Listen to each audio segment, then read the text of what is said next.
Hey guys, সকাল 5:30 বাজে। আমার বর ঘুম থেকে উঠে রেডি হয়ে নেবে, ফ্রেশ হয়ে। আমিও রেডি হয়ে গেছি, কিন্তু এই সাত সকালে কোথায় যাচ্ছি থাম্বনেল দেখে বুঝতে পেরেছো আশা করি।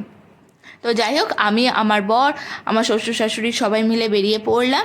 হ্যাঁ, আমরা কোথায় যাচ্ছি? যাচ্ছি হচ্ছে রাজারহাটে নবাবপুর বলে একটা জায়গায়, যেখানে হচ্ছে আমার শ্বশুর বাড়ির তরফের থেকে, মানে শ্বশুরের একটা জমি আছে, যেখানে তোমার নানা রকমের মাছ চাষ হয়, তারপরে বাঁশঝাড় আছে, কলা হয়, নারকেল হয়, তারপর থোড় হয়, এই সমস্ত হয়। দেখতেই পাচ্ছ নবাবপুর ঢুকে গেছি আমরা। এটা হচ্ছে নবাবপুরের জায়গাটা, বেশ গ্রাম গ্রাম টাইপ, খুব ভালো জায়গাটা। ও হ্যাঁ, সরি, ইন্ট্রো দিতেই তো ভুলে গেলাম। Hey guys, welcome to my channel. তো তোমরা কেমন আছো? সবাই খুব ভালো আছো আশা করি। আমিও খুব ভালো আছি। আমার বড় আর আমি যথারীতি পেছনে বলছি, তুমি কেন লম্বা আমি কেন পেটে, ভিডিও করতে এত প্রবলেম হয়। তো এই হচ্ছে আমার সেই শ্বশুরের সেই জমিটা আর কি।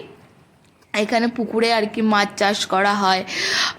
তারপরে এই যে এখানে সব মাছ ধরে রাখা হয়েছে জাল ফেলে, সেই জালটা আমরা জাস্ট একটুকুনি আগে এসছি, মানে পরে এসছি, মাছ জাল দিয়ে তোলা হয়ে গেছে। আমরা নিয়েছি হচ্ছে কাতলা মাছ, ছোটো কাতলা মাছ, আর হচ্ছে সিলভার কাপ মাছ। এই দাদুটা আমাদের এই জমিটাকে মানে দেখাশোনা করে। দাদুটা বলছে, বৌমা যেহেতু মাছ খেতে ভালোবাসে, বেশি করে মাছ নিয়ে যাও।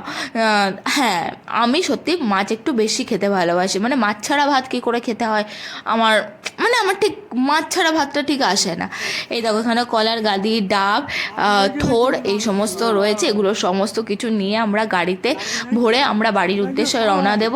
তো যাই হোক, আজকে ভিডিওটা এই অবধি।